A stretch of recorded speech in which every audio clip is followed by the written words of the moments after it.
आप सबको जय मसीह की। परमेश्वर का धन्यवाद देता हूँ इस समय के लिए। और आज मैं आप लोगों से बात करना चाहता हूँ स्पेशली बच्चों के विषय में, कि बच्चों को हम प्रभु में किस तरह से तैयार करें कि वो बड़े होकर भी टेढ़े मार्ग में न जाए। जैसा बाइबल हमें बताती है कि लड़के को उसी मार्ग की शिक्षा दे जिसमें उसको चलना है, और वह बुढ़ापे में भी उससे नहीं हटेगा।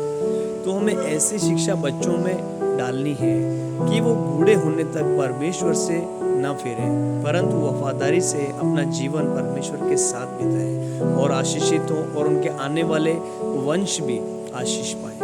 क्योंकि परमेश्वर का वचन, जो परमेश्वर ने स्वयं कहा कि जो मुझसे प्रेम रखते हैं उन हजारों पर करुणा किया करता हूँ।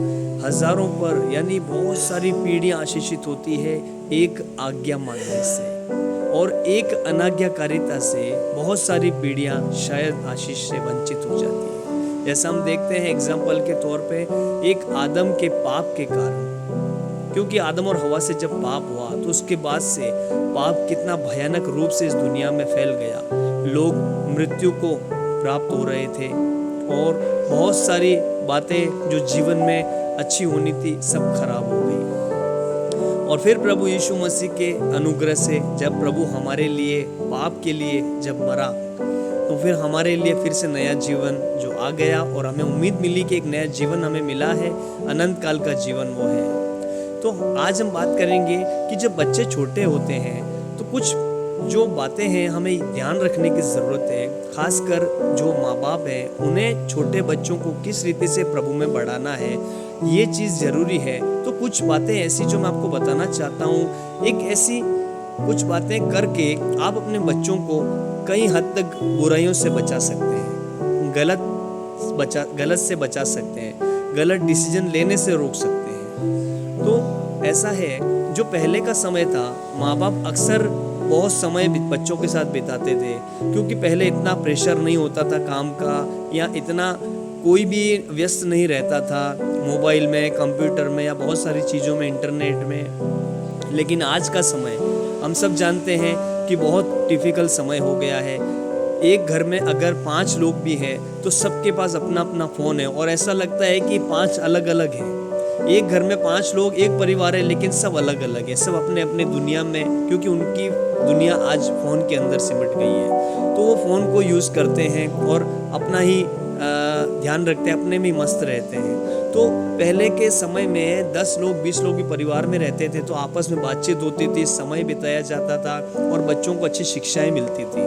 लेकिन आज के समय में बहुत कम हो गया है ये, क्योंकि आजकल जवान जो हैं वो मोबाइल के द्वारा बहुत जगहों पर पाप में फंस जाते हैं। जब बच्चे आपके छोटे होते हैं तो आपको सबसे पहले काम करना है कि जो माँ बाप हैं, कोई भी उनको डिसीजन लेना है, जो बड़ों की कोई बात है, या बिजनेस की, या नौकरी की, या बाहर रिश्तेदारी की, कुछ भी बात हो, सबसे पहले ध्यान रखें कि बच्चा आपकी ये बातें न सुने, क्योंकि जो बच्चों के लायक बातें नहीं है वो बच्चों के सामने होनी भी नहीं चाहिए। और अक्सर हम देखते हैं कि माँ बाप जहाँ भी आए वहीं शुरू हो जाते हैं, चाहे कोई भी बात में वाद विवाद हो, झगड़ा हो, या कोई भी बात डिस्कस करनी हो, चाहे वो सही है या गलत है, शायद वो देख नहीं पाते कि हमारा बच्चा भी वो सुन रहा है, और इस बात का कहीं ना कहीं असर उस बच्चे पर भी पड़ेगा। क्योंकि छोटे बच्चे जो होते हैं, उनका दिल, उनका दिमाग एक नरम मिट्टी के जैसे होता है, उसको जो आकार दे दिया जाए वो हो जाता है। तो नरम मिट्टी में खेती बहुत आसानी से हो जाती है, जो भी बीज आप बोएंगे वो आसानी से अंदर बोया जाएगा और उगाएगा। तो बच्चों का जो दिल और दिमाग होता है वो सॉफ्ट होता है। तो माँ बाप को सबसे पहले डिसीजन कुछ भी लेना है तो अलग से बात करें, बच्चों से दूर जाके बात करें, या दूसरे रूम में जाके बात करें।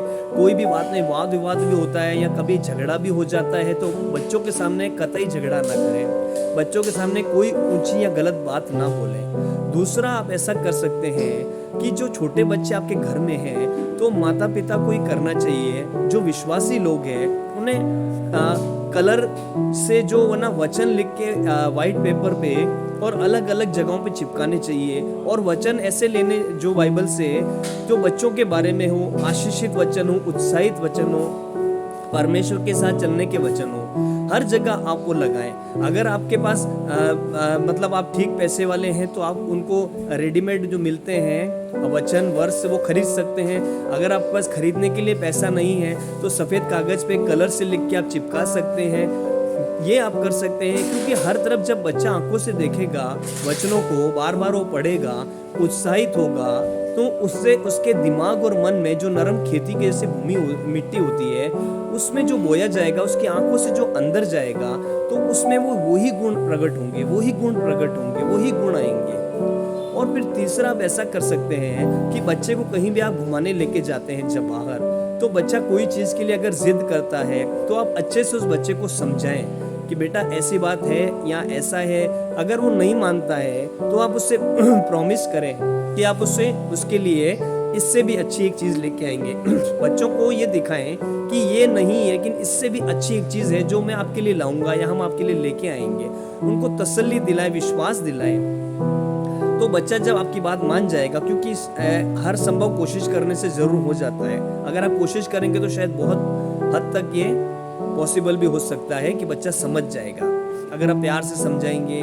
क्योंकि आजकल के माँ बाप भी ये लेना है, बच्चा थोड़ा सा रोया दिला दिया, या फिर बिल्कुल उल्टा इसके विपरीत कहें तो डांटने लग जाते हैं माँ बाप बच्चों को, छोटे बच्चों को। तो डांटना नहीं है, क्योंकि वो समझते नहीं है।